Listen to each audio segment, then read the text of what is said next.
તો હવે જઈએ ઉત્તરકાશી, જ્યાં યમુના ખીણમાં શ્યાનચટ્ટીમાં નદીનું સ્તર ઘણું વધી ગયું છે, જેના કારણે યમુના નદી કિનારે આવેલા ઘરો અને હોટલોને સતત નુકસાન થઈ રહ્યું છે અને ગ્રામજનોમાં સતત ગભરાટ જોવા મળી રહ્યો છે.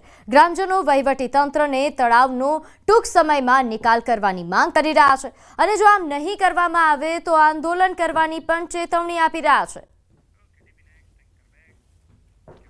તો ઉત્તર પ્રદેશના અયોધ્યામાં સરયુ નદી એ ભયજનક નિશાનથી ઉપર વહી રહી છે. અહીં સરયુ નદીમાં પૂરના કારણે તંત્રને પણ ભીતિ સેવી છે.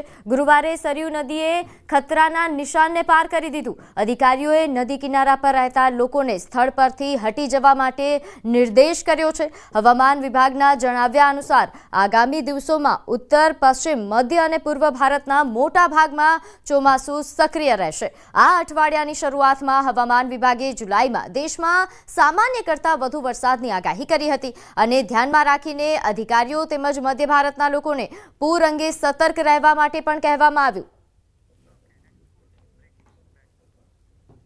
તો વાત કરીએ વડોદરાની, જ્યાં વધુ એક સ્કૂલને બોમ્બથી ઉડાવી દેવાની ધમકી મળી. હરણી વિસ્તારમાં આવેલી સિગ્નસ સ્કૂલને બોમ્બથી ઉડાવી દેવાની ધમકી મળી. અજાણ્યા શખ્સે ઈમેલ પર ધમકી આપતા દોડધામ મચી ગઈ. સ્કૂલમાં વિદ્યાર્થીઓને રજા આપી દેવામાં આવી. વાલીઓને કહેવાયું કે બાળકોને લઈ જાઓ. 15 દિવસમાં ત્રીજી સ્કૂલને આ બોમ્બથી ઉડાવી દેવાની ધમકી મળી છે. સ્કૂલ પર પોલીસ, ડોગ સ્ક્વોડ, બોમ્બ સ્ક્વોડની ટીમો પણ દોડી આવી. પોલીસ તપાસમાં કોઈ શંકાસ્પદ વસ્તુ નથી મળી આવતા હાલ હાશકારો અનુભવાયો. સ્કૂલમાંથી તો મેસેજ આવ્યો હતો એ લોકોનો અને એમને કીધું કે પિકઅપ કરી જાવ તો બોમ્બ થ્રેટ્સ છે.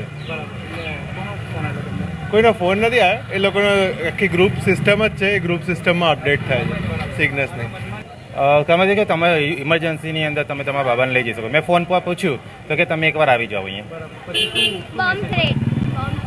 બોમ્બ થ્રેટનો કંઈક મેસેજ મળ્યો છે એવું કીધું મેડમે. તો આ મામલે વધુ વિગત સાથે સંવાદદાતા હાર્દિક જોડાઈ ગયા છે. હાર્દિક, વડોદરામાં ત્રીજી વાર બોમ્બથી ઉડાવી દેવાની શાળાને આ ધમકી મળી.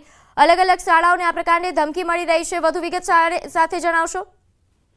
બિલકુલથી જો વડોદરા શહેરની વાત કરીએ તો વડોદરા શહેરના વાલીઓ અને વિદ્યાર્થીઓ બંને જે છે તેઓ દહેશતમાં હોય તેમ લાગી રહ્યું છે. કારણ કે આ રીતની ઘટનાઓ હવે રૂટીન થવા માંડી હોય એમ લાગી રહ્યું છે. છેલ્લા 15 દિવસમાં આ ત્રીજી સ્કૂલ છે કે જેને બોમ્બથી ઉડાવી દેવાની ધમકી જે છે તે આપવામાં આવી છે.